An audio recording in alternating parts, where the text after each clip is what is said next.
All beings.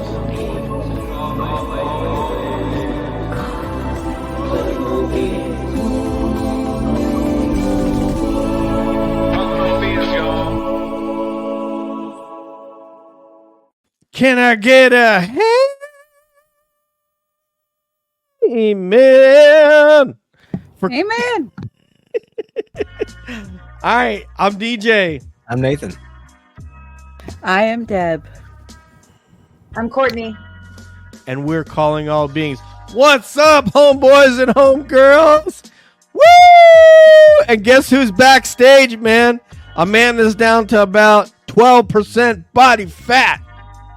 The party people, put those hands together for the one, the only, the legend, the Joe Rogan of UFOs, James. I come to praise his name, Iandoli.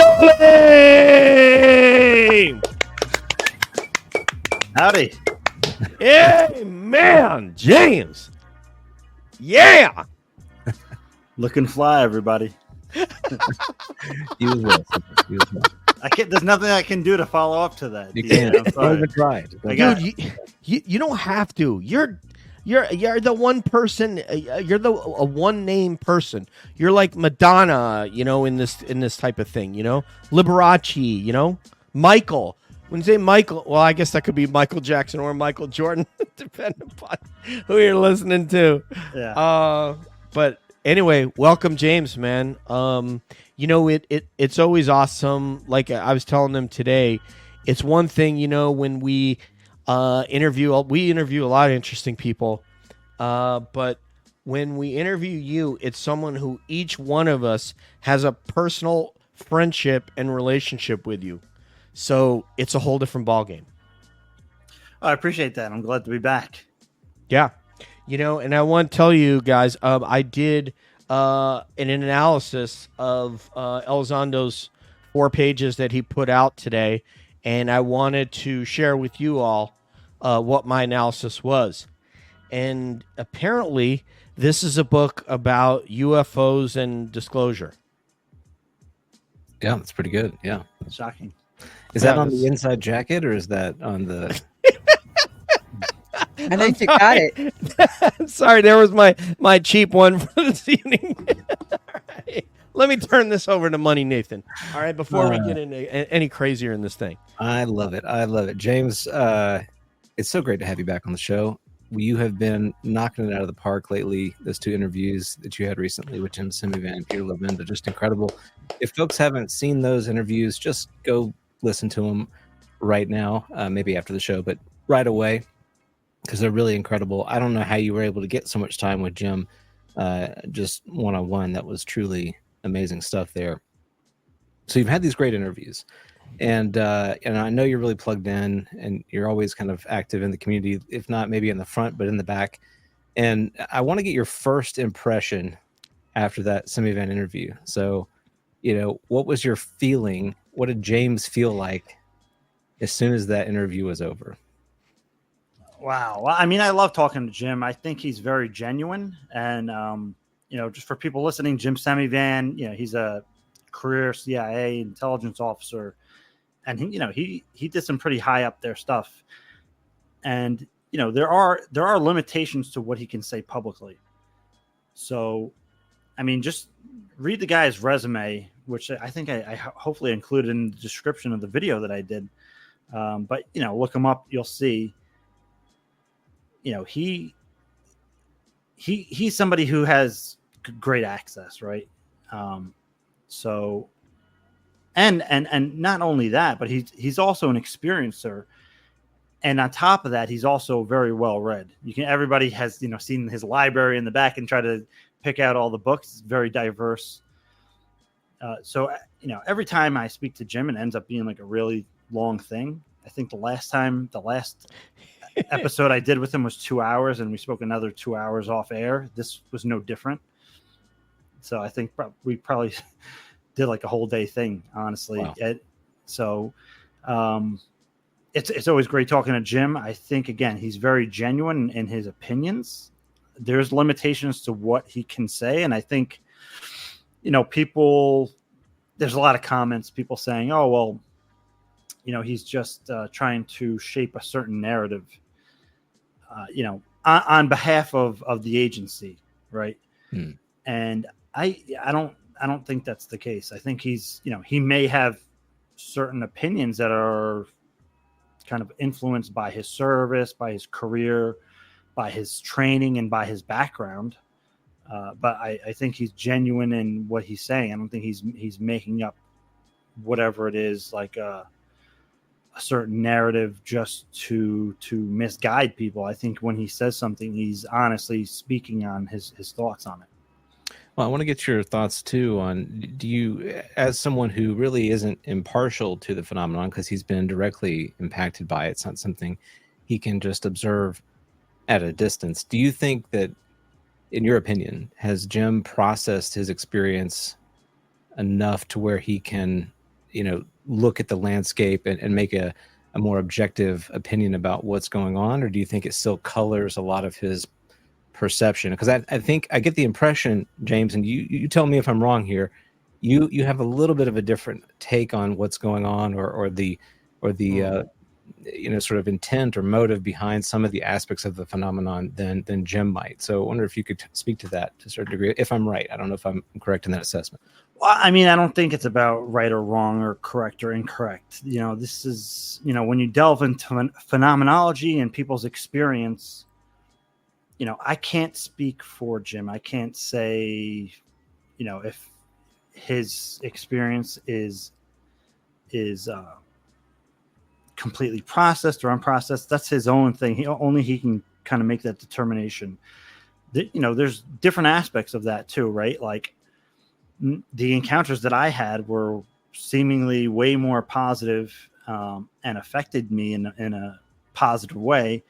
And what I love about talking to Jim is that we are kind of essentially coming from different standpoints, right?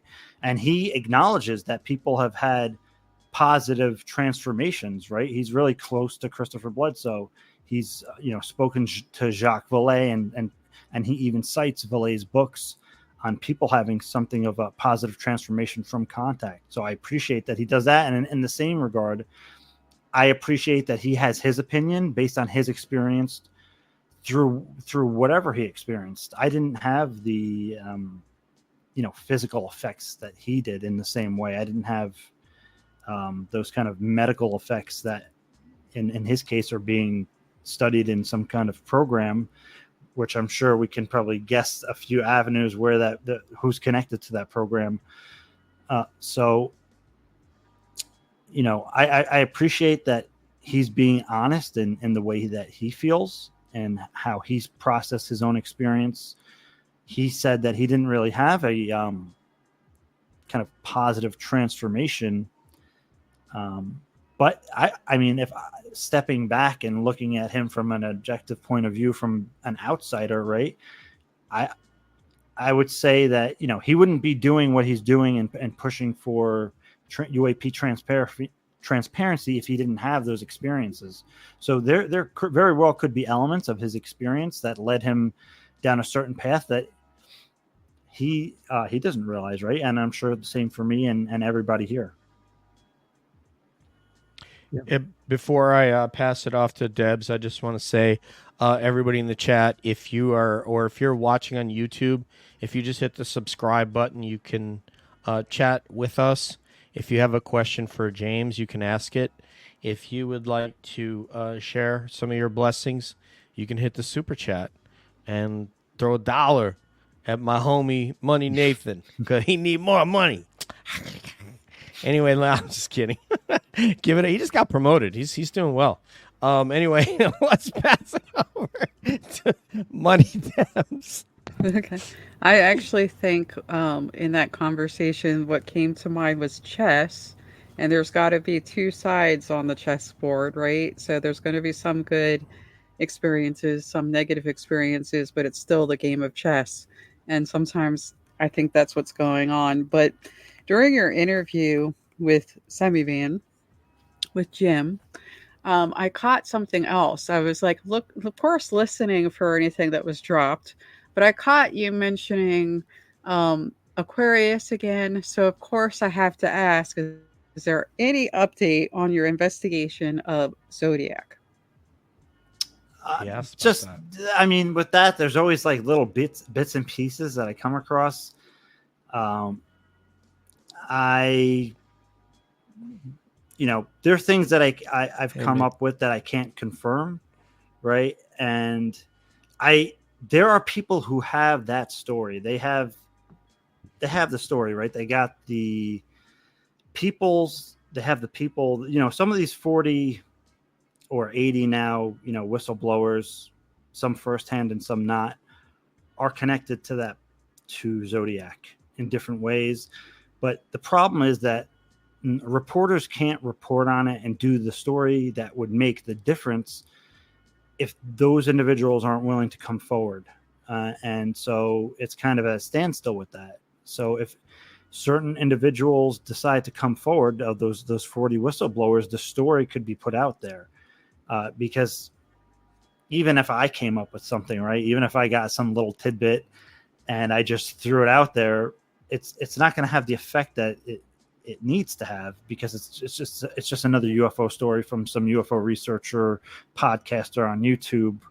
But if the story comes out through like a legitimate news source, with an investigative reporter, with the person coming forward with their name and background, and I'd say documentation's probably, you're getting really on a legal thing right there.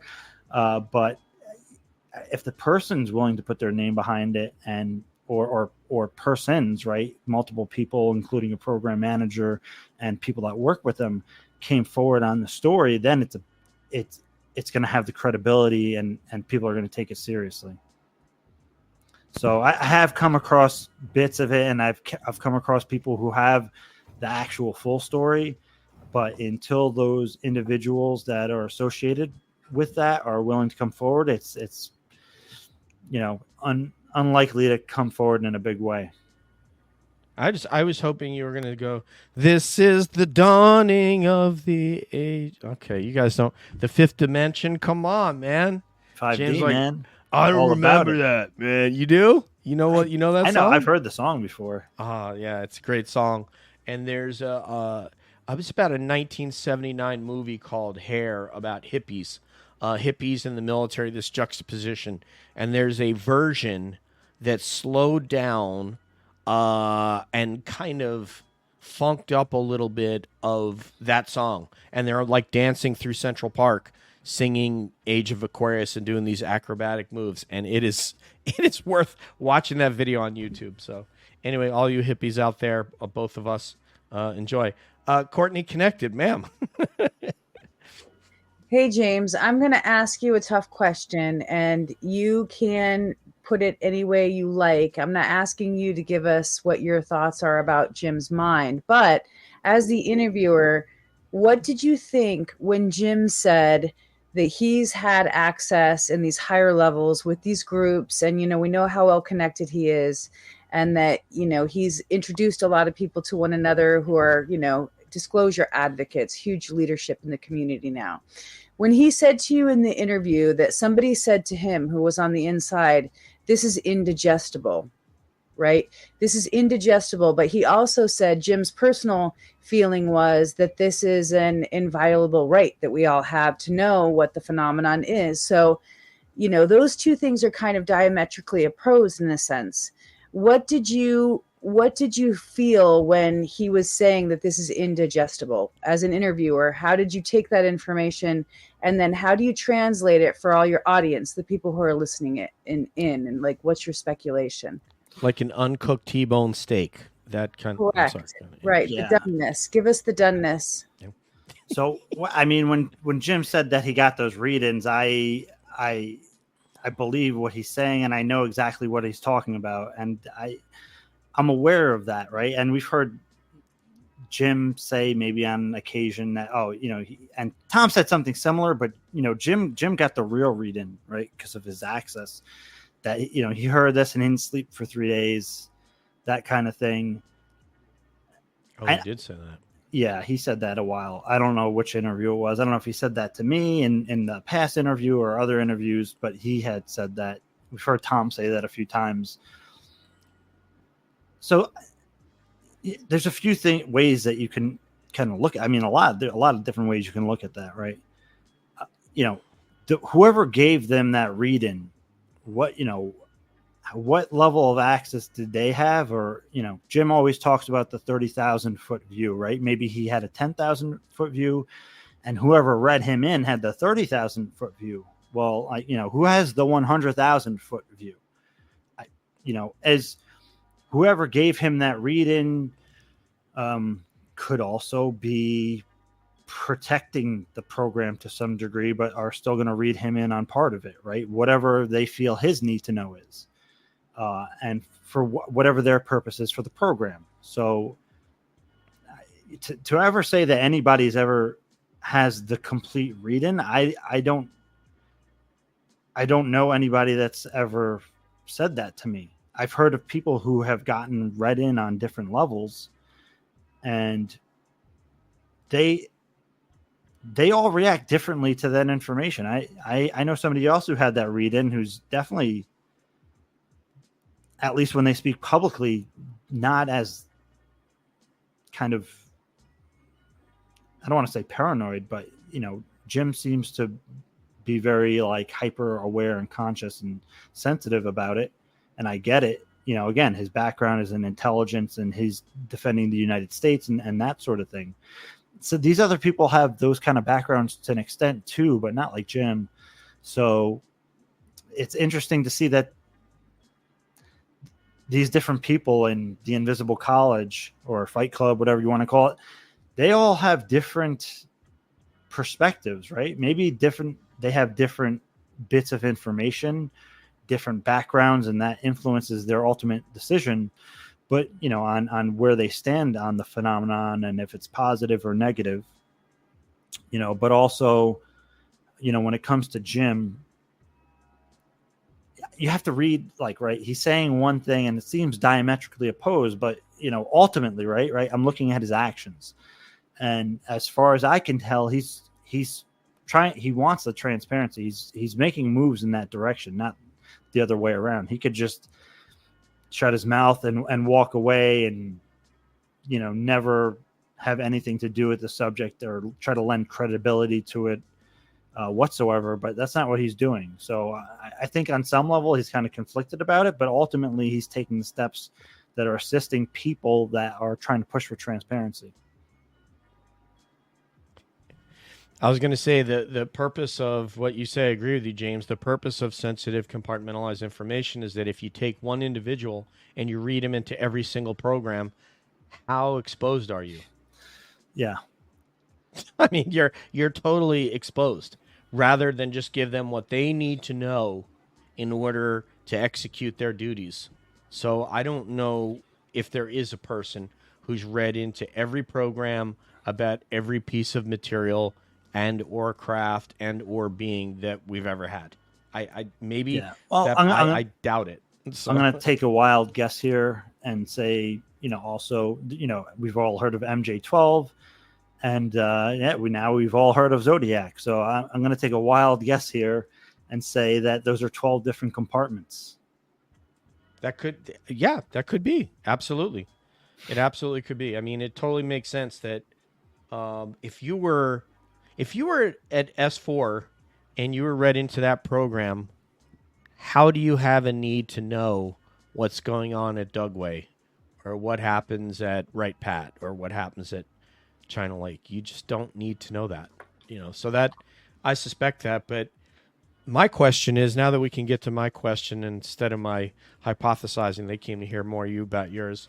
So James, as he can you expound upon maybe what he told you about the structure of knowledge and how the executive had a lot more to do with this than probably I thought and the rest of the cabbies before your interview? Like, he talked about the limitations that Congress would have. He talked about what it would look like if they took a Marco Rubio or somebody that said, I demand to be read in, and they, okay, let's go, I'm going to read you in. Now you're bound to secrecy, and the information was essentially useless to you. So what did you learn from him about the structure of secrecy and how that is intertwined specifically with the National Command Authority, the president, et cetera? I mean, what I took away with it, and again, right, you mentioned Marco Rubio, and we know OSAP, right? This whole like initiative was, facilitated by Harry Reid, who we, I can't say 100% certain, but when I interviewed Danny Sheehan, and I mentioned the intact craft that was apparently in the possession of the United States and/or a contractor that, Jim Lukatsky talked about in the book Initial Revelations. Danny Sheehan said, Harry Reid was the senator who Jim Lukatsky was referring to in the book and couldn't name. And I'm sure that was everybody's first guess. I'd say he's probably correct. So you had somebody on that level, right? Gang of 8, Senate Majority Leader, who allegedly had not just like, UAPs in the sky, whatever, he had knowledge of fully intact craft that was in possession of the United States and or contractor. So you saw from back then, 2008, Harry Reid going through those channels, right? Trying to work his way around and get some of this out, right? They wanted to study it too, right? But they were also trying to gain access to it through different means, through official channels. But what Jim is saying is similar to things that Grant Cameron has been saying, is that, the executive authorities, and here's the thing, right? So people are like, oh, Jim doesn't know what he's talking about with congressional. The CIA is in the executive branch, right? They work for the executive. So Jim would uniquely have an understanding of how and why, and especially when it comes to the subject. So people who are saying that, like, look at Jim's background, what he's doing, CIA executive, right? The Zodiac, right, is allegedly taken over by CIA in the 70s. And the retrieval program, of course, I asked Jim about the Office of Global Access, and he cannot make a public comment on that either way. I had to do it just for the record, but he couldn't. Hell yeah. But maybe next time I'll work around the question a different way and we'll get something from it. But that's anyway. So we all heard about Clinton going after this issue in the 90s, right? And he had limited. I mean, he basically didn't get anywhere. It was a good push and it was a good initiative. You had the Rockefeller Initiative. Stephen Greer's Project Starlight was kind of intertwined with that, or hijacked by it, however you want to see it. And there was progress made, but, again, according to Stephen Greer's source, which I can't vouch for, was that they said to Stephen Greer that, one of Clinton's people that was investigating this, that if the Clintons felt that if they pursued this, that he was going to end up like JFK. So the idea was that he didn't use his full executive authorities to try to chase this, because maybe it could have been he thought they were going to character assassinate him, or there's information that he wouldn't want out there. Right. So there's different. He doesn't have to necessarily have harm come his way directly in a way that we're thinking, although that could happen. But I think what Jim is trying to say, and what Grant Cameron is saying, is that originally the secrecy started with an executive action, and it's going to take some kind of executive authorities. I mean, maybe there are workarounds, and that's what they're trying to do with Congress. I don't know if that's ultimately to pressure the executive branch, to have the executive acknowledge the entire thing, and that's why they're trying to put this panel together and so forth. But ultimately, the executive powers could if exercise could, do the deed and get disclosure done. I think that's ultimately what he's trying to say. But yeah, just he had so much to lose. Like when you have a guy like George Herbert Walker Bush that's like squeaky clean, there's nothing they have on him. I mean, he's already been CI director. He's already been through the polygraphs and the whole 9 yards. So, but when you have somebody like, let's just say some of the presidents we've had lately, there are some of them that have a lot that they wouldn't want out there, and it's a pretty easy threat to get them to stand down. So yeah, I agree. Well, I mean, George Bush Sr. was allegedly part of Magic. That's been a rumor, and he was also, it depends on what sources you're going by, but allegedly when Jimmy Carter was trying to inquire on this, and Bush was his CIA director, he said, like, go somewhere else. And I believe that story is true, and I believe that Bush Sr. did have involvement in the issue. Jimmy Carter had an SCI clearance because he was in the nuke program as a naval. I mean, he was a naval cadet for one thing, but after that, he was in the Rickenbacker nuke program. So he had a clearance, but who knows? I mean, like you said, they have to want to push it, maybe, and it's very interesting. You brought up a good counterpoint to Jim's point. So, just as an aside, DJ, yes, I just wanted to chime in on this because Danny Sheehan did talk about this, about the congressional report that they were doing. And, Danny was involved with it. And he talked about how Carter had said to Bush, I want these files. And Danny said that Bush basically said, well, make me CIA director. And, and it was this, quid pro quo deal. And there was huge fallout. So I just wanted to mention that in relationship to what you're talking about with Carter and Bush, because there was a linchpin there with the UFO files. It's pretty important. This topic gets more and more curious. Before I pass it to Nathan, I do want to say something I forgot to lead off with, James. Your interviews have been super duper inspiring to us as content creators.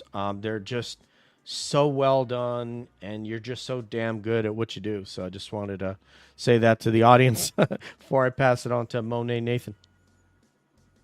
Yeah, I want to get your sort of pulse on the disclosure movement. So if we rewind to last summer with David Grush and kind of where we were thinking things were at that moment, the NDAA seemingly like a good chance of getting passed, and then of course the last minute getting scuttled, and now Grush being relatively silent, new NDA language being introduced this year, but it's an election year. We've heard rumblings there are going to be some interesting kind of documentaries on the horizon before the year is up, and we all know that James Fox's documentary, The Program, is coming out pretty soon. Lou's book, which was in the news cycle today, is coming out imminently. In your opinion, is this year going to be a forward momentum year compared to last year? Or you think we're going to continue to sort of tread water a little bit? I mean, I don't think we are treading water. I know it seems like that, right? Because we're all just waiting for this big drop to be told. But I mean, I remember being in this field in like 2009, 2010, like even publicly then, but kind of I was kind of more not known really. But I mean, you'd get some wacky UFO story that made the news, and it was like a celebration, like, wow, guys. Of course, Stephen Bassett back then was always saying disclosure was going to happen any day. God bless him. No, but I mean, moment. The significance of everything that is going on, right? It's like being in the eye of the storm, right? Everything is in this kind of slow motion nexus. It's, we have all these amazing things happening. There are whistleblowers coming forward with incredible credentials. I mean, David Grush, I mean, even Lou Elizondo, to this day, we were waiting for somebody like Lou to come forward for so many years. And he did, right? And it's kind of like we're spoiled, right? In the kind of UFO news research community. And I know there's people that kind of see it like disclosure is going to happen any day. Disclosure is never going to happen. They're never going to tell us. And then you have a different perspective that's saying, well, there's disclosure going on right now, but what's actually taking place is that they're shaping a narrative and they're doing this conditioning perception management process. So when they do the disclosure, it kind of works out for everybody, right? I mean, that's the optimistic way of looking at it. It's right? like already an accepted fact at the point that they officially announce it. Yeah, but I mean, they're also like the establishment is not going to release it in a way that's damaging to them. I mean, they're going to mitigate as much damage as possible in the process, right? So, I mean, why wouldn't they? If it was me and I was doing it, I would try to do the same thing, I guess, right? So there is a lot of perception management going on, right? To try to figure out what the perception management aspect is another part of the story. It's just something that we have to be aware of. I wouldn't even say it's necessarily evil or negative. I don't think the intent even behind perception management, even if I don't agree with it, is nefarious. It's what they're going to do, right? It's inevitable that they're going to do a perception management campaign, and that's just part of the process. I mean, we have to do our part; they have to do their part. And I'm not trying to make it us versus them. It's not really about that, right? Like, there's probably people working together on both sides on the thing, right? And trying to find a middle ground. And I think part of that is even with the disclosure plan, right? And it's got this timeline and it's 7 years and this is going to be the plan. And so they're proposing this idea that's digestible rather than indigestible. So controlled disclosure versus, so-called catastrophic disclosure. Hey, James, can I piggyback on that? Because you and Jim touched on this. What if it's that they don't know if they're going to disclose, and so you have to prep for that possibility that you may not be in control of that disclosure. It only takes one craft hovering over a major city with news cameras on it. That's it. That's all you need, and they can't know that that's not going to happen. Yeah, and also, like, they realize now, wow, holy shit, you had Lou Elizondo come forward, you had David Grush come forward, Christopher Mellon is like assisting this entire process. There's other whistleblowers that have gone to the Inspector General, the Intelligence Community Inspector General. There's a lot of different things that could happen any day, right? Another whistleblower of David Grush's pedigree coming forward would really make a lot of people think twice again. So it could be a number of things that's going to happen that's imminent, right? That could change this entire conversation overnight. And to not take that into account and try to prepare for that would be negligent. So I think that it would be in whoever is, gatekeeping the information to begin to try to work with people to put it out there, because it's ultimately not going to last. It's obvious at this point. That's a great point. And Julie says Julie says she, in her opinion, that's not all you need, that people are so distrustful. That's, you know what? You make a great point, Jules. But before we pass it over to Debs, I want to say hello to everybody in the chat that's turned up here. We have Joya LaRock is here. Mark G, Anon ET is here. Lisa, welcome. We said hi chat-wise, but I don't know. It's a couple of you, Susan, a couple of you haven't been to Calling All Beings before. Rebecca, welcome. Anon ET has been around for a minute. Philip, did you guys have him on yet? You guys, you got to have him on. No. I know him for many years. Yeah. Oh, really? Okay. From the CE5 work, and if he's open to it. I will say sure, I have tried, and he knows that I have tried. He might be a little shy. Yeah, I had him on once, but I know him for many years. So Awesome. He always comes in and supports us. So thank you, Anon ET. That's great. He Yeah, made this symbol Grant. right here, so I said maybe he knows you're a paisan. I don't know. Maybe he's Italian.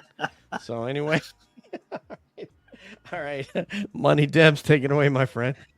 So, speaking of people being distrustful, a name keeps popping up. His name being Kirkpatrick. What do you think he's Please. doing? Why does he keep coming back to a topic that he expressed such disdain for? Why does he keep coming out to talk to people? Yeah, I mean, I've never spoken with him. I don't know the right people to that know him in that way to say he's this kind of person and this what he's doing. From my perspective, it looks like he's obfuscating, right? He's apparently been given the right information to act on. However, even Jim, I don't know if we said this on air. No, I think there was a part of this that we had discussion off the air. It's nothing damning to Jim, but I mean, Jim was even saying like, you may think you have these kind of authorities, but it's a different story in real life, right? Like if whoever tells him to like step away from it, it would be he's not going down. He's not sacrificing himself over the subject, right? Obviously. If the right person tells him like, just do your job on this and whatever that is, he's just going to follow orders, right? What is he? There's even if he's told where to find certain things, that doesn't mean he's going to find it, right? That's right. Could he technically? Maybe, right? Is it something he wants to do? That's a different story. So I don't think he's an evil person, right? I think he's just trying to finish out his career and do his thing. This subject doesn't mean to us what it does to him, and vice versa. This is not something that he seems to really care about, right? He's just doing a job, right? He's going through the motions. This is like a 9 to 5 to him.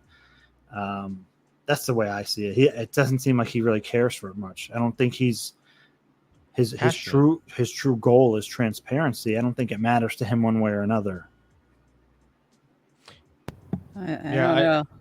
I was just going to say, I don't go talking and doing articles about things I don't care about at all. It just seems a little weird to me. Well, and to assume that could be a number of things, right? A few of these like UFO people could have pissed him off, and he's like, you know what, screw you guys. I'm just going to like throw mud on this. Could he have been chosen because he is a yes man and he's going to go on that track? Could be, right? Like even within the program, right? The UFO program, allegedly they are going to analyze somebody and they're only going to pick people that have a certain profile to work in the program, right? So like if he was selected because he's a company man, right?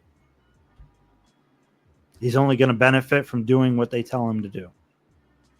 Can I speak on this for a second? Because I've worked inside government and worked for people that are on his level. So what we know about him is like this. There's a whole person that we don't know anything about this man at all. Right. We know his resume and his public statements. What I can tell you for sure is working in that position is you have two choices. If they tell you that this is a line we're going to take and this is what we're going to do, you either do that or you do what Elizondo did and you turn in the resignation letter. Those are your two choices. That's it. It's not like what, I work in the aerospace industry now. I've worked in government. It's a different ball game. They're telling you what you're going to do, or you can take a walk and they will find a way to get you out of there. Somebody else will do it, right? Oh, 100%. Yeah. And to make their way up. 100%. And I don't think that Lou and David Grush get enough credit for, like, here I am an experiencer. I don't know if I could, I still work my job, right? And I do this stuff, when I can. Like if somebody said, hey, listen, you have to quit your job, get rid of your pension and your health benefits that support your children and your entire family. It's the only way you can talk about this subject. It's like, wow, man, I don't know if I could afford to do that. And, Lou did it, right? Damn right. David Grush did it. That takes a lot of, because it's not just them; they have families, right? Like, I don't understand that people who overlook that or undermine it is like, what is like? It's just like completely incompassionate.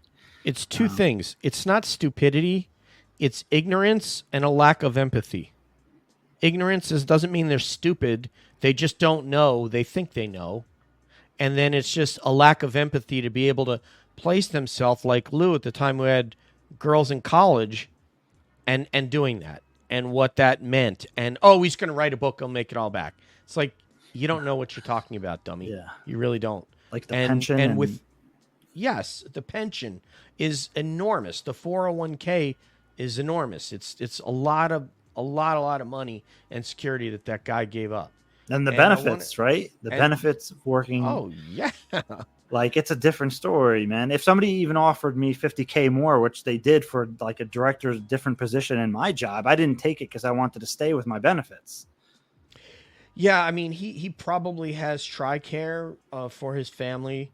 So he probably has that coverage where if it were a person who didn't have a military retirement and they left service prior to that 20 years, they might not be covered. So he may have some, but he definitely doesn't have his 10% 401k, and he definitely doesn't have his compounding retirement check that is going to be way bigger than his check as a major from the military. I'm going to tell you.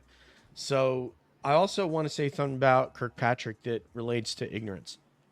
I have heard content creators assert that it is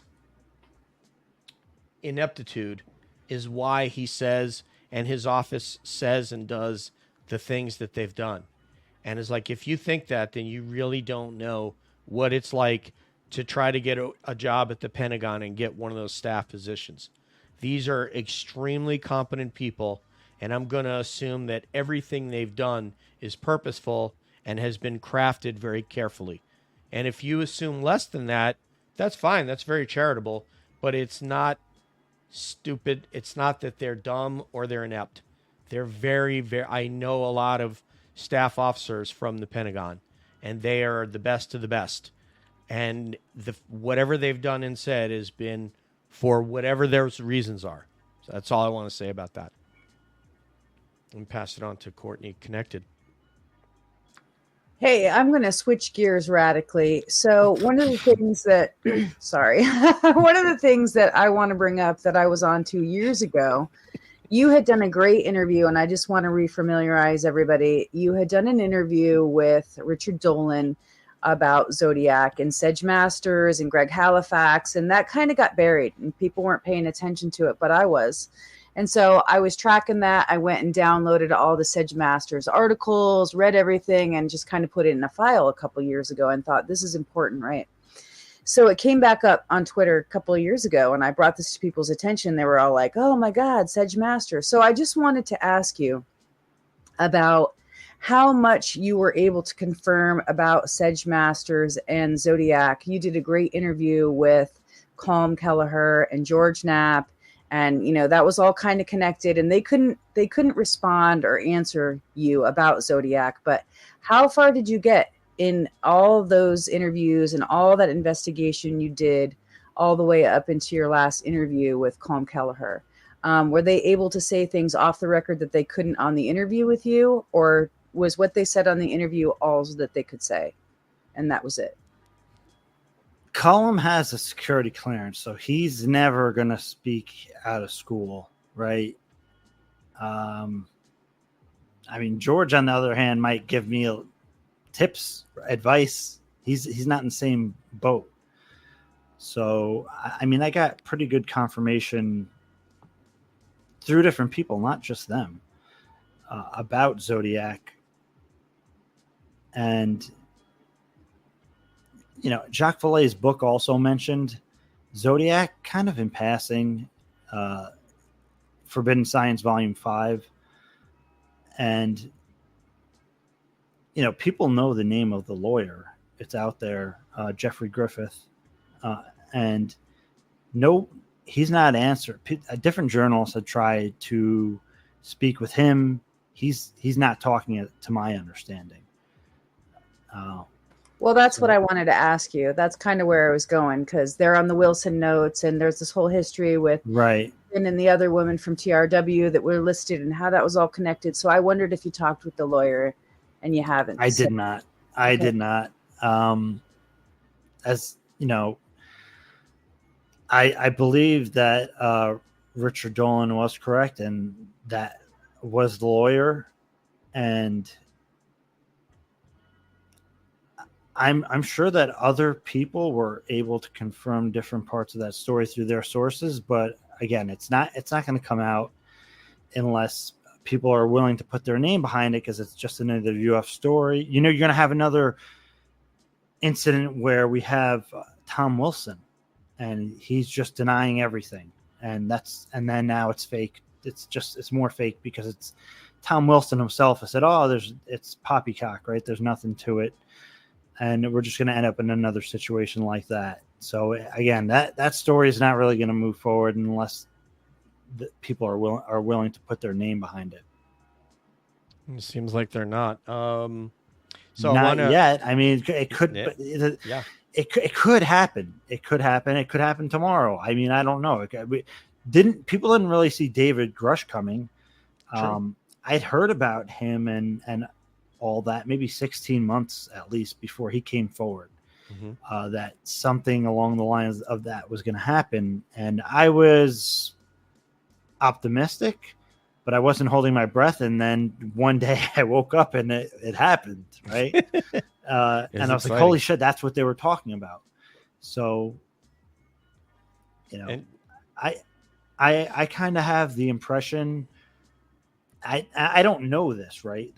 I have the impression that, you have these different people coming forward and they're putting forward that the UAP Disclosure Act is kind of like a negotiation, but also a negotiation that's an ultimatum, and that, something is going to give eventually, and hopefully in their eyes, it doesn't have to be the catastrophic version, which is the alternative to people not cooperating with the control disclosure plan. So if the people that are involved don't go along with the control disclosure plan, they are risking the scenario of it going catastrophic, right? Again, and that's just a word that Danny Sheehan had said came from the people within the program.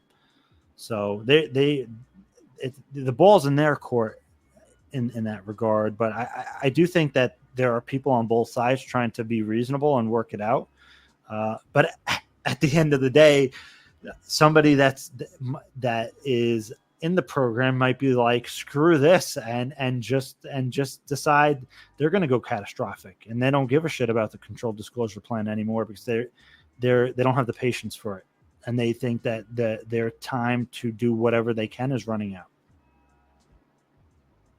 And I had this conversation with Richard Butt a day or two ago. I asked him about this hypothesis. I know it's hard to say. He's the one who named himself. So I just can't.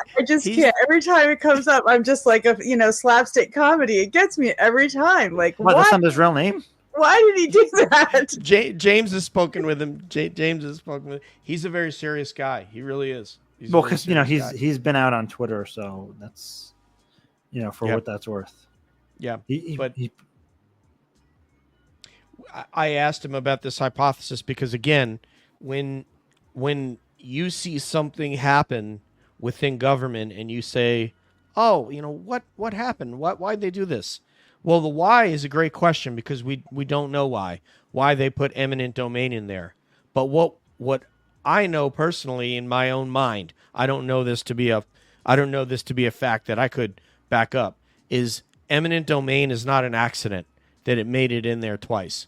So Right. if you know that, if you can take a thermometer and go and take the temperature of America and go, there is no stomach for anything like eminent domain, that in 1947 people would have said, oh yeah, sure, come on into my ranch and look at my craft if you want, and take it. You know, now you'd have cell phone cameras, you'd have lawyers there. It'd be, you know, someone's on, you know, it's a whole different America. People don't trust government the way that they did then. So to put eminent domain in again tells me they want the bill to fail. That's on purpose. What we don't know is why. I don't know why they want it to fail. So we asked Christopher Sharp. He's really smart. He's got sources in D.C. And he said, because I believe, or I heard, they've been told by certain agencies that things about them could come out, that they wouldn't want to come out if they were to support this bill. And so you have to have plausible deniability for it not passing. And so therefore you have to put in a lark that will make it not pass. And there we are. Can I chime in on this for a moment, Yes. DJ? I just want to say thank you to Jason, our first ever super chat. Thank you, bro, man. We are $1 closer to paying for StreamYard and Spreaker. Thank you, bro, man. Appreciate you. This is a historic day. It really, really is. Thank you very much. And we will get your question in there. You got the next one. Go ahead. Money Debs. So Daniel Sheehan was recently on a podcast called Vetted that YouTube was pushing forward for me to watch. So I was listening to that. And he commented on the eminent domain because he's part of the team working on the legal text and whatnot. And he was saying that the United States always has had eminent domain. And that they're kind of like legally protected to have it, essentially. That was his point of view. If you can demonstrate like a national security imperative, which, I mean, if it's a piece of metal, if it's at Skinwalker, is there a national security imperative? It's gray area. It's not always national security. It's also in right of way in people's properties, and if there's some type of access that the government needs for utilities or other things, it covers minerals, gas, oil, energy. I mean, it's not just national security. Right, but to take something, you know what I mean, is a different, like, to take something from, for example, Brandon Fugel.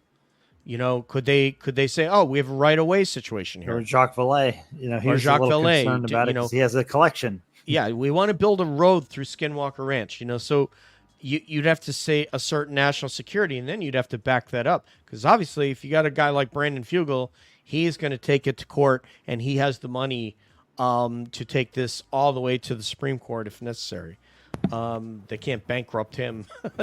Look, you're touching on some touchy areas because there was a lot of us lobbying for that bill, and we were lobbying for it to go through, and we didn't realize that there were other people lobbying against it because of eminent domain. There was a lot of us who had no idea that there were other leadership in the community that didn't want the passage of the bill because the eminent domain carve out. So I think that's important that you bring it up, and that, you know, things were not transparent at the time. Everybody was pushing for it, but some people weren't.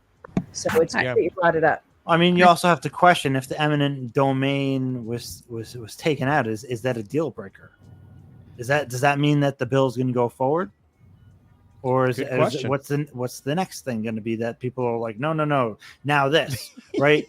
So no, really, because I think I agree. I'm laughing. Eminent domain is also part of a negotiation tool.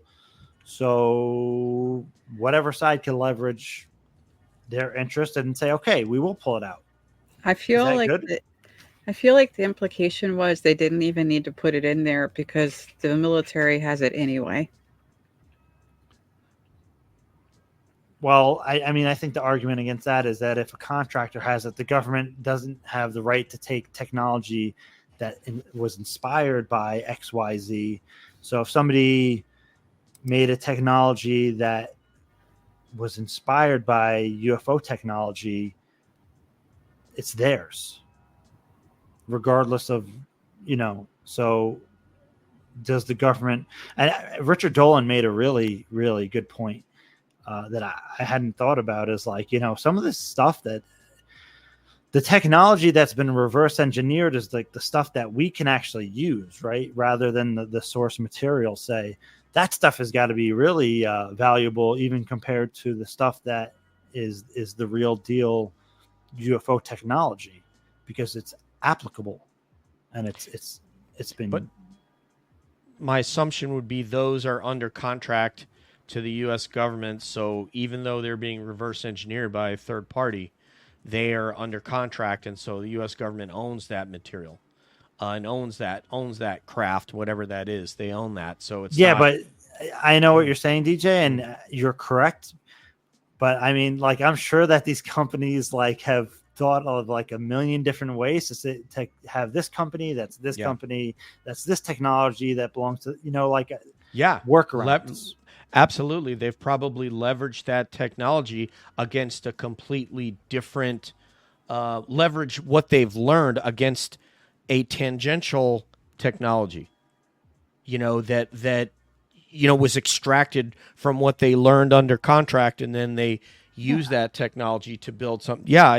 There's a lot of scenarios that exist here. This is super duper complicated, and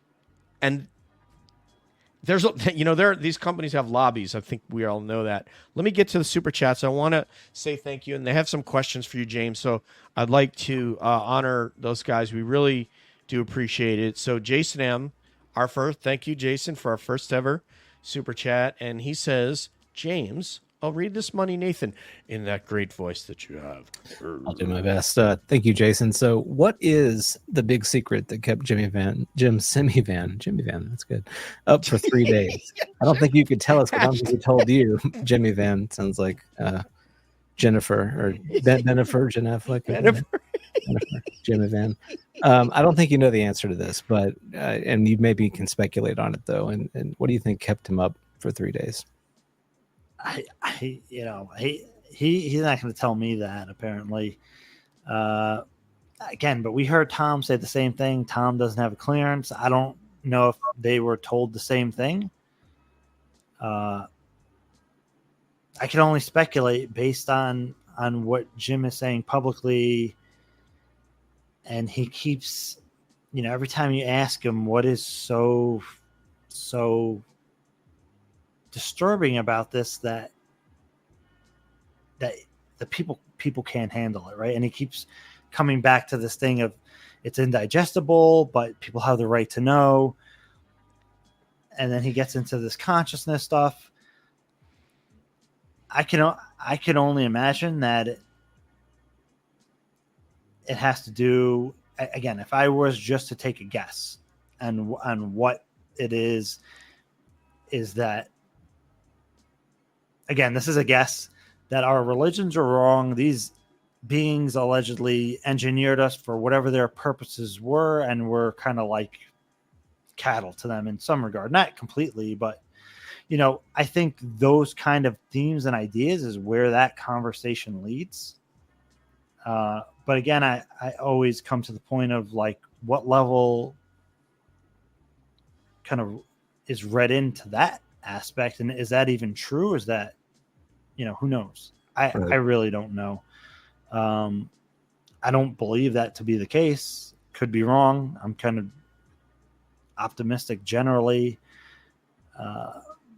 But again, when you have really, really senior people with all these crazy clearances and evidence of the phenomenon, and they come to you as somebody who's an intelligence officer with clearances, and they tell you certain things, it's kind of probably convincing, especially if your thinking is already kind of in that kind of field. It's only going to fuel and empower what you already believe. It's going to reinforce that. I don't know if that's done intentionally or if that's what the truth is. I don't know.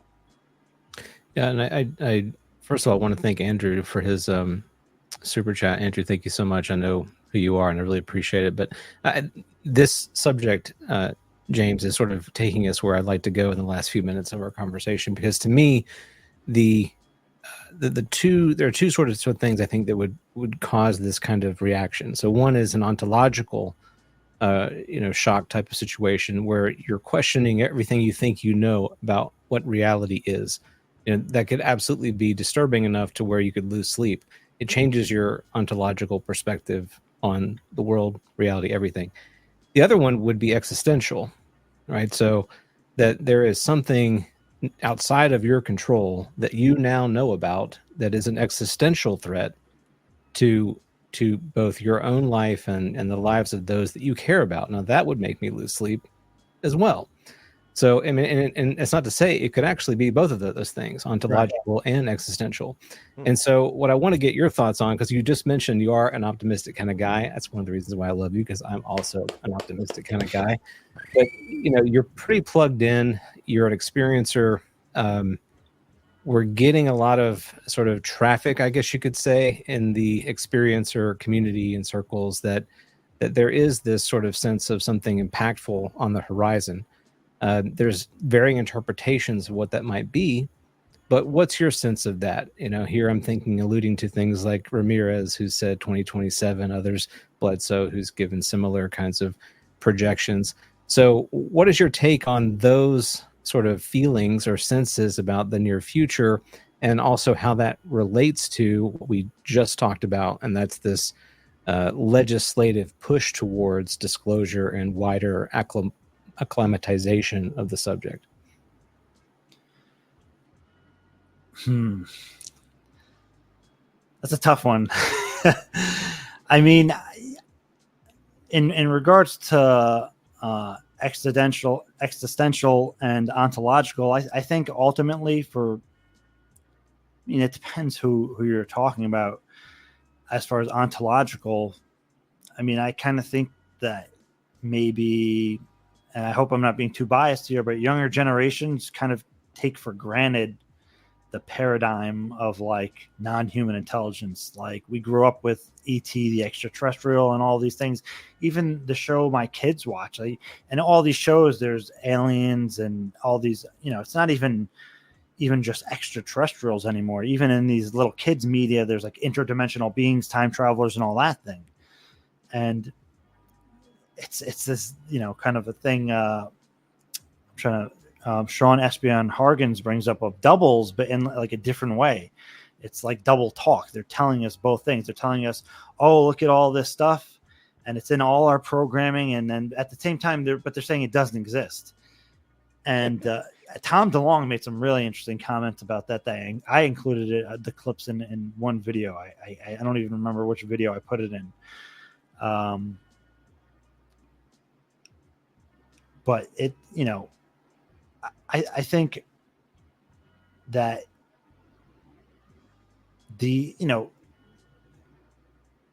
as far as the timeline thing, I don't know we can say for certain anytime that there's a date that something's going to happen. When it comes to kind of predictions, I've never really seen one of those come true, and I've seen so many.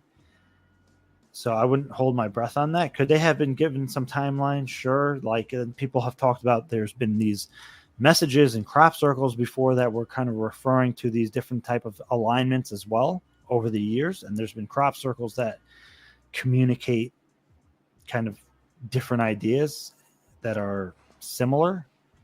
Or even that, again, there's the idea of, we're awakening consciously in the age of Aquarius and the Dwapara Yuga. And I think ultimately, yeah, that's right. Like, whether it's on some kind of schedule or not, I think it's inevitable that we're gradually becoming more aware of our reality on a daily basis at an incredible rate nowadays. It's unbelievable. Just like, not even just UFO, whatever, just like science, AI, and all these things. Like we're discovering all these, the Nobel Prize winner a few years ago was for non-locality, right? Like just the day and the age that we're in is like, yeah, we're about at the right time for this kind of stuff to just explode on our lap and for us to deal with it. Because I mean, I don't think there's ever been a better time. Like, I think maybe in the 50s, like, man, this probably would have been really shocking to people. But now people are kind of like, yeah, of course it's true, right? People don't even trust the government. They think that they've been hiding this now.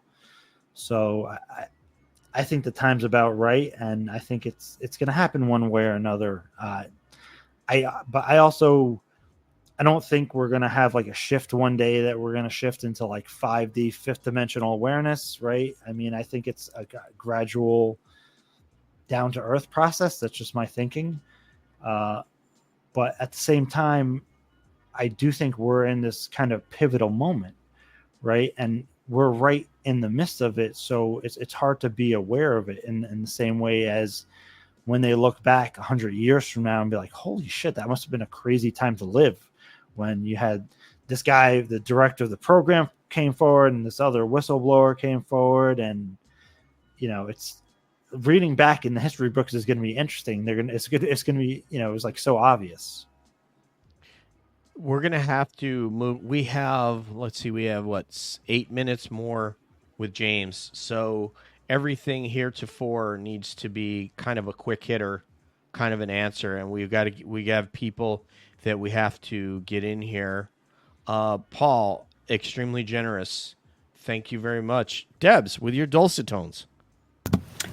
Any opinions on what exactly Havana syndrome's purpose might be? Data gathering, etc. Thanks for the great show. Thank you, Paul. Thank you for your generosity. This is very helpful. Wow, that I asked Jim about the Havana syndrome, I think, on 2 occasions, and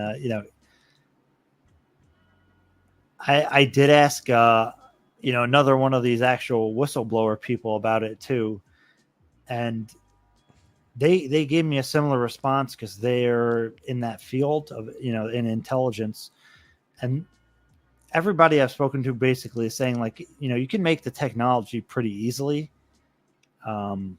You got to know what to do, obviously, but it is dangerous. The way that Jim worded it is very careful. Yes. Non-state actor. We heard similar things with Kit Green and Gary Nolan in their study, that they came across individuals like that, and even Dr. Gary Nolan had said those same words, non-state actor, in an interview he did. I forget what was the news source, when he started to become public again in 2022, I believe. I can only imagine that they're using it as a means of influence. So, Can I speak on this one real quick? Yeah. He said non-state military. So he said, think about that for a second. Non-state military. And the reason he doesn't want to speak more about it is because it's not a high-tech thing.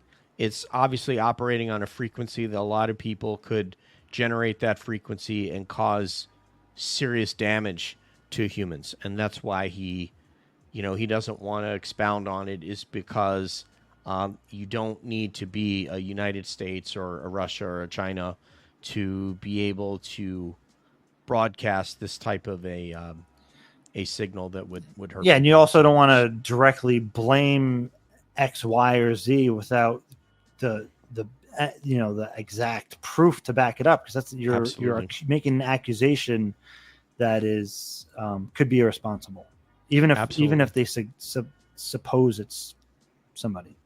So we have 6 minutes left with you, James. Once again, quick hitters on all these.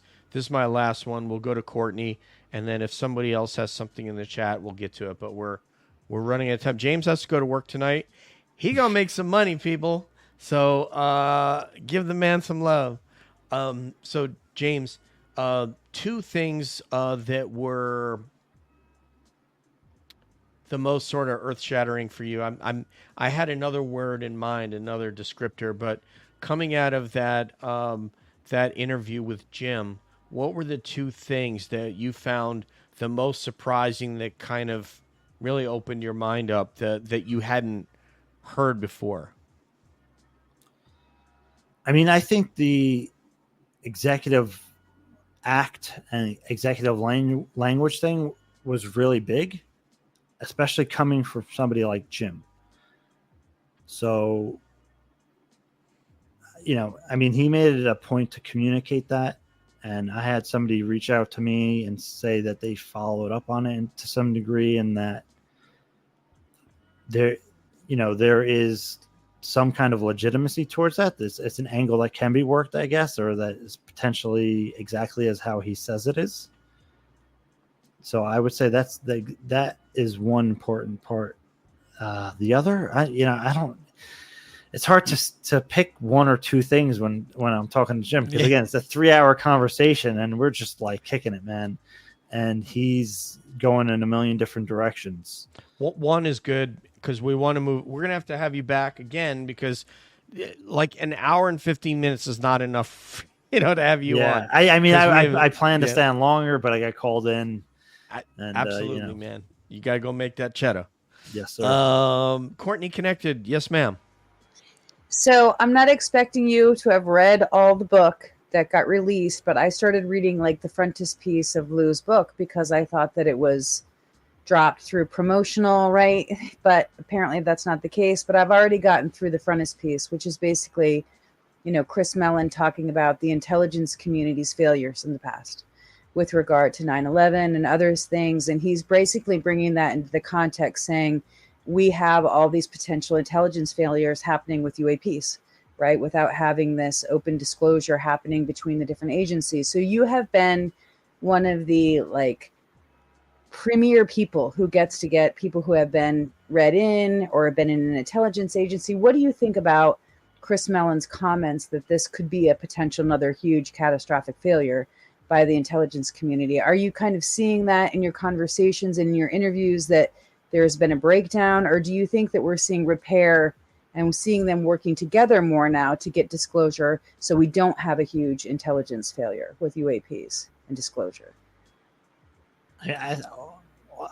Christopher Mellon is extremely, I think everybody's seen this as just like an extremely calculated and intelligent individual, and he knows exactly what he's doing when he speaks in that manner, right? So I can't say what the outcome of his actions have been, because I haven't seen all the inner workings and have the bird's eye view, at least that he has, right? Maybe he has the 30,000 foot view. I don't know, but for sure, a lot of the things that we're seeing unfold now are through coordinated efforts of himself, Lou, and many others, right? Some we know and some we don't know. So I think it would be wise to listen to what Christopher Mellon is saying. Yeah, he's just under the cabinet level as an undersecretary. So, to have a guy like that, it's just an embarrassment of riches. And then have these two newer gentlemen that 24 months ago, we didn't know Carl Nell existed. We probably didn't know Admiral Gallaudet existed. And now Admiral Gallaudet is on he basically was the featured guest for that documentary with Darcy Weir about USOs. So we're in an incredible place here. That where we are, and there's a lot of disclosure that's out there. It's just, people want to see artifacts, and I get it. We all do. I do. Nathan does. James does. Everybody does. But the place that we're in is right. We all want to. Well, like Peter Levenda, I had Peter Levenda on too, and he said we all want to see the bodies, right? We're bringing out the alien bodies. He always says that, facetiously. That could be taken very negatively, and I understand why. And but in a facetious manner. We asked this question of Vinny. When he was on. So we'll ask you real quick. If they brought you in, you roll into S4, you get read in, you get badged in, the retinal scan, the whole 9 yards, and they say to you, okay, you can come in this hangar and you can board a craft, and we'll sort of fire it up, so that you can see the systems work, or you can come in this other room and you could sit down with one of the live beings. I I would definitely rather interact with an entity. But it brings me back to that email chain memo thing where Kit Green was saying that they showed him autopsy pictures, and he believed that they were maybe tricking him. So could you even, in that kind of scenario, could you even trust that the contact is true, that the interaction is not some kind of stagecraft? And I mean, that's not even touching my labs, right? Right. Absolutely. You Because you wouldn't know unless you saw it fly. You wouldn't necessarily know. Could be a mock-up. Absolutely. it's controlled. Right. Yeah. Courtney, this one's for you. So, first of all, hello, Woo Riders DG. So, Courtney, would you please, with your dulcet tones? I have a voice like Kathleen Turner. Everybody knows that. So I don't know if that's a dulcet tone, but it's definitely an alto tone. Yes. Courtney. Kathleen Turner. Yeah, Courtney, Department of Energy whistleblower coming soon. Very soon. Dun, dun, dun. Dun, dun, dun. Isn't that awesome? DOEOGG, says Julie. All right, James, we promised we were going to get you out of here on the quarter hour. Then I'm going to play Age of Aquarius for everybody in the chat. So, cabbies, quick goodbyes for James, please. Is it me first? Courtney, you are connected. And this is a great show. We have James here, so we can say engaging and phenomenon without having to pay a royalty, and we can say connected without having to pay Courtney anything. So go ahead. James, you're a huge influencer. I'm one of your biggest fans, and I love all your work. I dissect every interview you ever do. I take copious notes on it, and I use it to the yard. I use all that information with all the people that I talk to. So keep doing all the good work that you're doing, and I'll keep listening and taking notes. Tabs. I look forward to finding out more about this presentation that you also kept dropping hints of. I want to know what's going on with you next. I want to know all the details. Thank you for everything that you do, of course. And for people who don't know, the behind the scenes part is James is just putting people together and he is connecting dots. So please tell us about all the dots in the future. James, it's been awesome, man. I look forward to having you back on the show. I hope I get a chance to see you sometime soon. I'll be up your way, your neck of the woods in a couple weeks. I'll try to connect with you if I can. But just a wealth of information. And to echo what everyone says, your interviews have been amazing. I can remember like where I was hearing some of them because they were that impactful on me. So thank you for what you do, for your tireless efforts in this topic. Hugely appreciated. And also thanks to all the folks that came to show your support for James in the chat. You got a lot of fans in the chat, and rightly so. Yeah, you're a big ticket, so we're excited to have you and wish you all the best, of course. James, we love you and we respect you so much. I mean, I can't say any more than that. We just love you, and everybody here does. So this was a special night for us. You're just the best at what you do, and have a good night tonight, and we'll speak to you soon. Yeah, I appreciate each and every one of you guys. I know all of you. I've spoken to all of you many times. I wish I could spend more time with you tonight, and in general. You guys are doing exactly the same thing that I'm doing. So it's just the way that it looks, whatever, right? It's but you guys are all doing exactly the same thing. So we just have to keep at it together. And next time we need like a Jim Semivan type show, and we're just going to go all out for at least 3 hours, right? And Deb, thank God Deb came up with that one at the end. Thank you, Deb. That was great. So yes, we need more time. So have a great night. And I haven't booked my ticket to New York yet because of my move. But I will. I'll let you know when that is, so I can hopefully meet up with you back in our hometown. Definitely. I'll speak to you guys soon. Bye. Cheers. All right. Here it is, guys. Let's get it here. Let me share screen. All right, and see if I can make this go. Let's see. There we go. All right. Let me see if we can do this. Can you guys see it or no? No?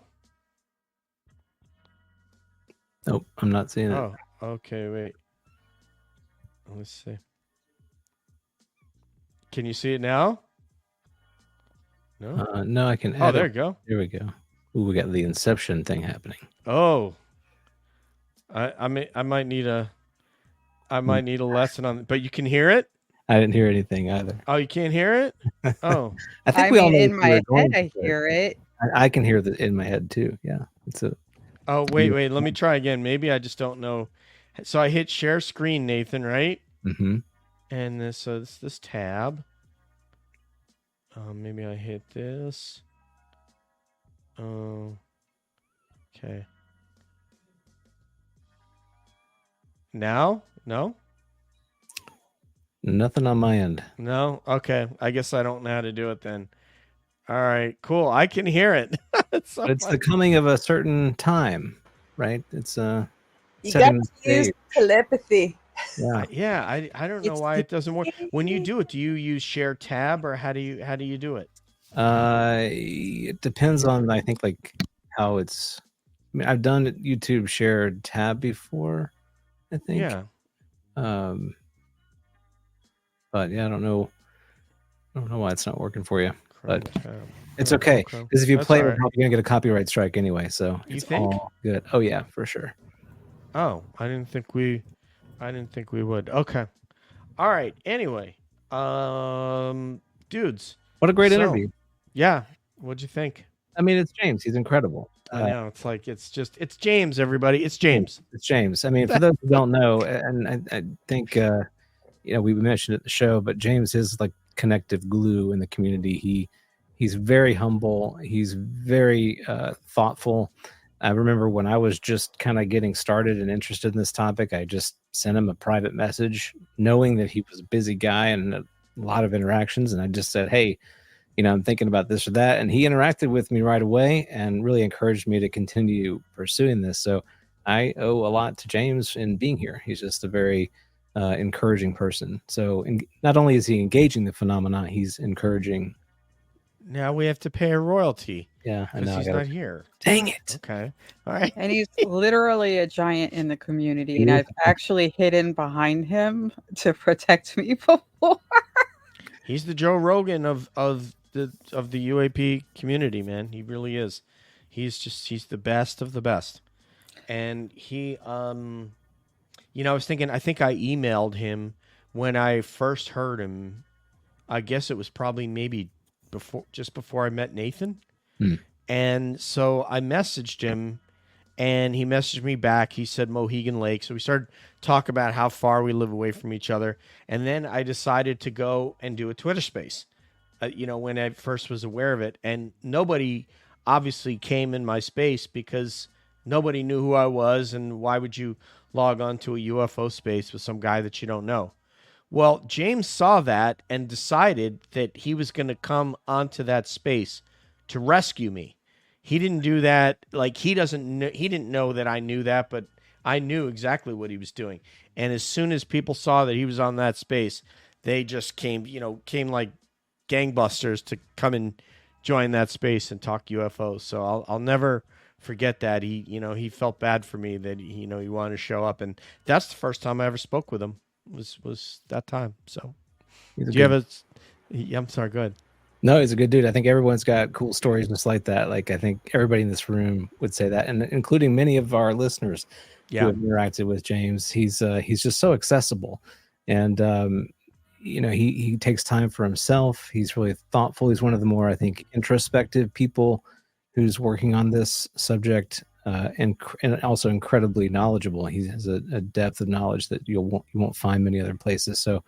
Yeah, just a great guest. I mean, look, we had a wonderful interview with him, and obviously can't wait to have him back. Maybe on a roundtable. We haven't done one of those in a long time. So yeah, that would be great. Have a UFO roundtable. I have a Courtney, question. maybe you have. I just want to see if Courtney has a memory of meeting James or something. I have a totally chain reaction story about James where I was writing a book and he had written a blog post about the Caudate Ptamen study on his Terra Obscura, And so I found him that way. And so I don't actually remember how we connected, but we connected somehow. And then through that, I met Gary Nolan and interviewed him for my book about the caudate putamen study. And then eventually he brought me on Engaging the Phenomenon to talk about my Bigelow Institute of Consciousness Studies paper. And then from there, he introduced me into a Fight Club group with a bunch of researchers. So James actually, my interactions with him led to a whole bunch of other really positive, impactful work. We did the interview about my paper to Bix. He read the whole thing, went into great detail. We had a great interview about it on Engaging the Phenomenon. So my interactions with him have been nothing but incredibly impactful. And he's just very thoughtful. Like I said, he read my whole paper and then we discussed it all. And, you know, that's a hard thing to do, to get somebody to read a 60-page paper. And so I've just been nothing but incredibly impressed by his ability to analyze things, take the time, learn people's stories, connect them with other people, hugely influential. And I just don't have anything but positive things to say about him. He's just a wonderful, amazing human individual. And we are so lucky to have him in the community.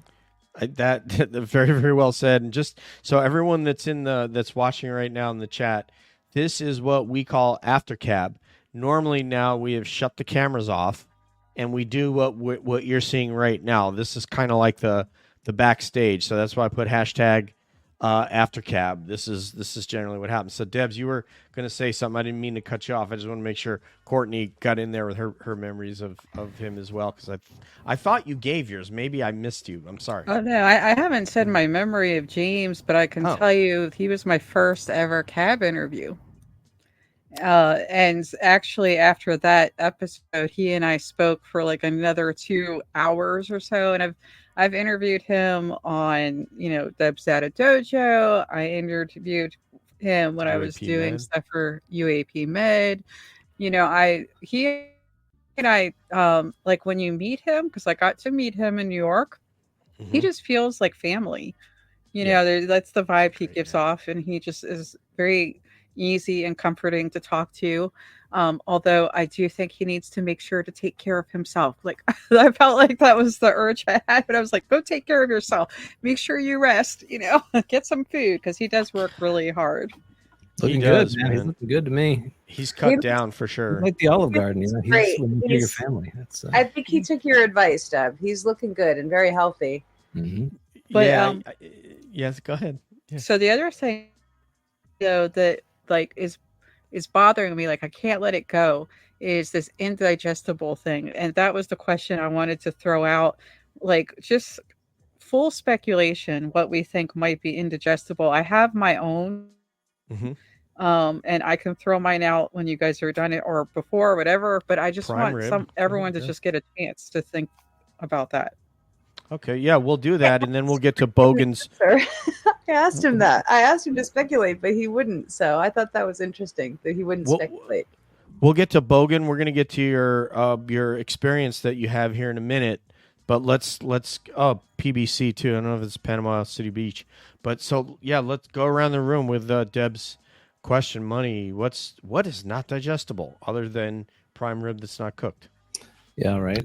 So Levenda really seized on that word too. So I think listening to Semivan and then listening to the Levenda interview, because Levenda goes into that indigestible concept a little bit more.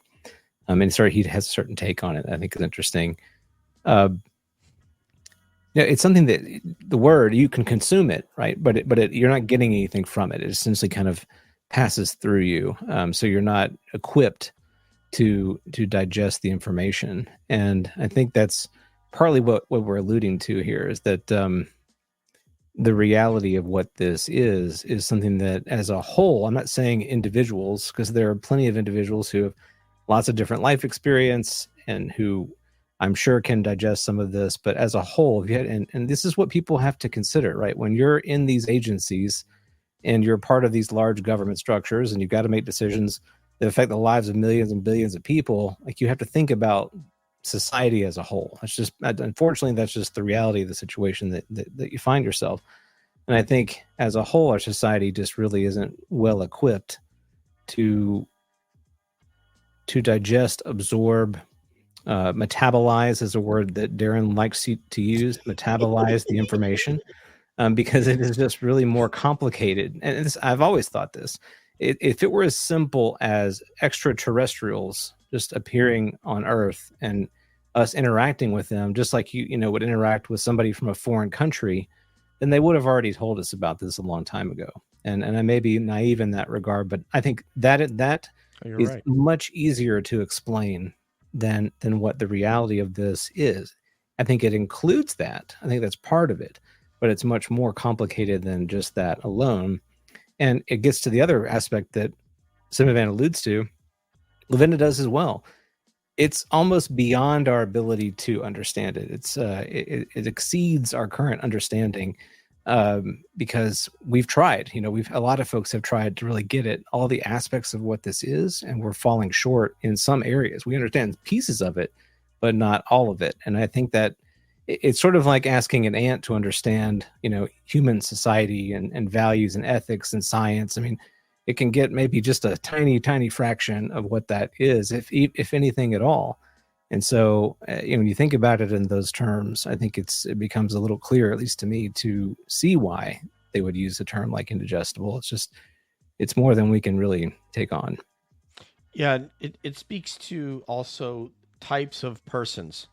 And we are here. The reason that all of us are here and all of you are in the chat is because we've realized that we all have a propensity to want to know the unknown. And we're, as Jim put it in that, because we're doing a lot of quoting Jim tonight, and it's because he's brilliant and he's really, really well read, which you all are here on the CAB panel as well. I won't include myself in that.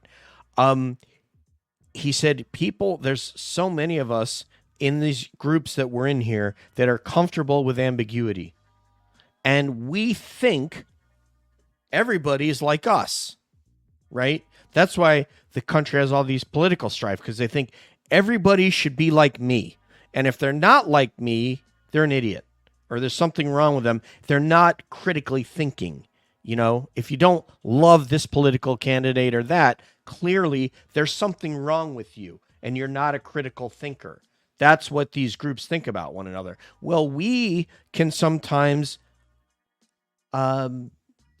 just through naivete, not realize that the rest of the world is not like us necessarily. And we meet these people. We had that round table with the Scandinavians, and there's all these Brits that are in this topic. And, there was a wonderful Brazilian man on with Ross the other day talking eloquently about stuff in Brazil, and Deb's aware of all this stuff in Chile and Brazil. So, but not everybody's like us. We're still a very, very small group of people that are comfortable with ambiguity, that are comfortable not knowing what our genesis was. And when we're ready to hear that information, go, oh, wow, look at that, man. Like what Dan Sherman said, we're from the same creator as these grays. That's interesting. And all sentient beings are, or, and that these, whatever about, somebody who's as deeply held religious beliefs, they do not want that challenged. Who knows how Tim and Smitty would react if they found out the truth. That could be extremely destabilizing for them. So that's my take on it. I wish I could give my take, but I'm down to like my last little sliver on my battery. Okay. So I don't want to get kicked off before I give my take, but all right. Let's get before I die. Yes, love. Don't die.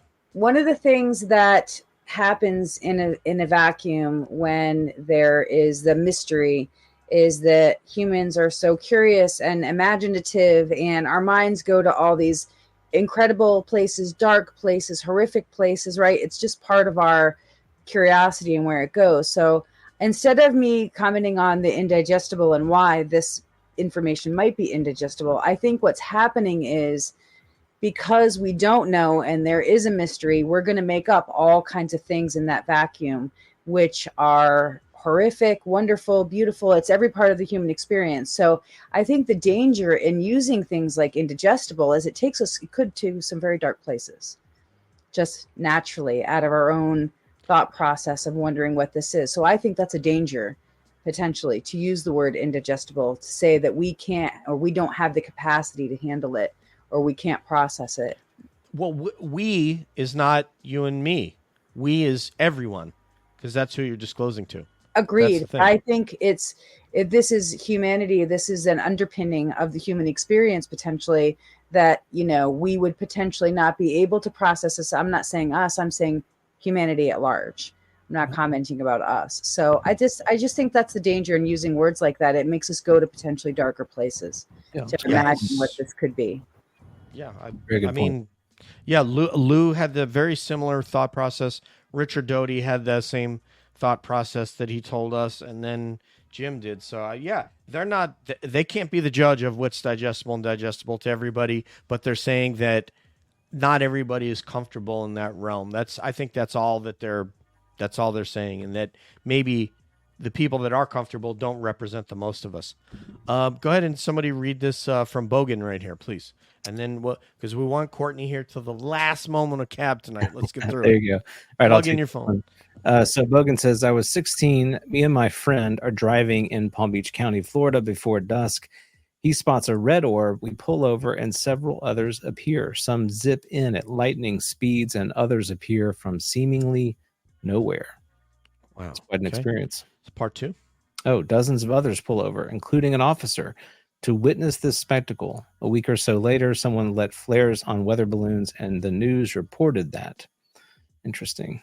Lit flares. So we think it was potentially flares, but New York cover-up. Very possible. I mean, depending on the movement of these orbs that you saw, if they were really rapid, sort of showed some of that instant acceleration. Flares can't do that. Last time I checked. So they just fall ballistically, and they, so. Yeah, that's an amazing experience, Bogan. Really, that's a show that, everybody that's on this broadcast right now would love to have a show like that. Deb talks about it all the time. Come on, damn it. All right. Here's the last part is, I reported it to MUFON, but nobody else that was there has that I know of. Okay. I wish that the other people who were there could back me up. I can't find the news story either, but a real investigator probably could. Oh, there you go. We got something for Debs and Courtney. Courtney's doing something not that important right now, only looking for a missing person that was almost certainly murdered. But other than that, she doesn't have that much going on. But that's what she's doing right now. She's doing amazing work. Yeah, Calling All Beings, True Crime Unsolved is something that we're trying to launch. Our first case is a missing woman named Shelva Rafty, 44-year-old mother from Pittston, PA. And Courtney's there right now investigating this case. Thank you, Courtney. Thank you, everybody. Thank you, cabbies. After cab on the mic, baby. I like it. Soft and smooth. Thank you. On behalf of Deb, do you have any final comment before we go, my friend? Well, I was going to give my hypothesis about what was going on with indigestible. I'm going to go to one of those things, one of those speculations that Courtney was saying we do go to. What if it turns out our souls are not human? I'm okay with it. I think that's where you naturally go. But Nathan, that was in addition to that, then you go to the ship with the tubes that Linda Moulton Howe, interviewed the Eben, and it was all about reincarnation. And I think that's some of our darkest fears right there. So, but it isn't completely a dark fear. Like when we talk about religion, we're not talking about entities that live on Earth. They're always coming from a different place. They're always non-human. I'm here for it, man. There's definitely some rabbit holes we could go down on that one. So I'm not opposed at all. And I certainly think that reincarnation plays a role in all of what's going on here. It's clear when you see some of those young kids that, that knew historical events that they couldn't have been alive to know. Clear that there's something. Yes, and I feel like that thought happened after I listened to James' interview, because things like that were mentioned and consciousness were mentioned and religion was mentioned. And I'm like, it seems like that would be something that might be to a lot of people something they're not ready to hear. But I'm totally cool with my soul being alien. Just saying. Yeah, we're cool with them. None of us are here like, yeah, whatever the story is, man, this is awesome. And other people are like, oh my God, like I need to find something to jump off of. So it's just, we're all different, man. Everybody's going to process this differently, We Anyway, need to do a next show called Indigestible. it We all bring our theories and speculation to the indigestible. the next episode of Cab is going to be a calling all beans. What do we call that? Off the meter, indigestible. That's right. I'm thinking of, isn't there I don't know, there's a song that sounds very similar, and I'm trying to think is it Irresistible, Baby You Are? Anyway, I was thinking of the digestif. You have a little thing that you can help you enjoy the food that you had for dinner. So We can bring all of our concoctions of our digestif to our indigestible to help it be more digestible. brilliant. all right, let's say thank you to Bogan. Thank you to Bogan. Thank you for sharing your story. Cable is here. Everybody that's remaining in the chat, looks like there's 16 of you. Thank you so much, everybody that or is watching. If you sign into your YouTube and you subscribe to Cab, it's free. That's all you need to do to be able to chat. You don't need to pay anything. We do really appreciate the first super chats we've ever received. Thank you so much. It'll help Nathan and I and Debs pay for these StreamYards. And, maybe we can give Courtney some gas money. God, goodness gracious, driving all over the place, shifting gears. I love that metaphor earlier when you said we're shifting gears. So on behalf of Julie, Courtney, Debs, and Money Nathan, this is DJ saying peace out, one love. We'll see you down the road. And we're always wondering, especially down where Courtney's at, what's around the bend.